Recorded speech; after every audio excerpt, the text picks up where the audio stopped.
Bernie Sanders drops out of 2020 Democratic race for president. For several weeks, Mr. Sanders surged.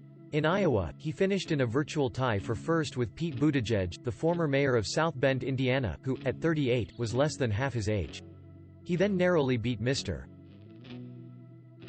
Buttigieg in New Hampshire, before dominating the field less than 2 weeks later in the Nevada caucuses.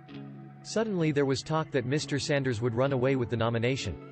But his loss in South Carolina to Mr.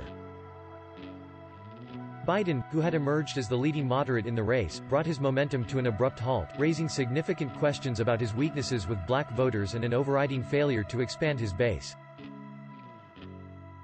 3 days later, as centrist Democrats rushed to support Mr. Biden, Mr. Sanders lost all of the southern states voting on Super Tuesday as well as states like Massachusetts and Minnesota that he had expected to win.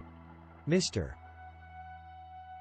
Sanders quickly canceled a planned rally in Mississippi and deployed resources to Michigan, a tacit acknowledgement that the Midwestern state had become something of a must-win for his candidacy to survive.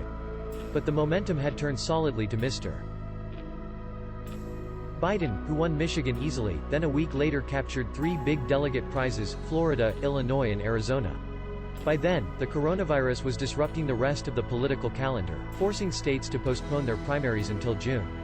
Mr. Sanders has spent much of the intervening time at his home in Burlington without his top advisors, assessing the future of his campaign. Some close to him had speculated he might stay in the race to continue to amass delegates as leverage against Mr. Biden. But in the days leading up to his withdrawal from the race, some of Mr.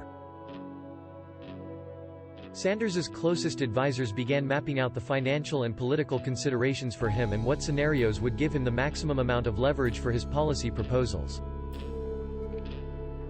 And some concluded that it was more beneficial for him to suspend his campaign.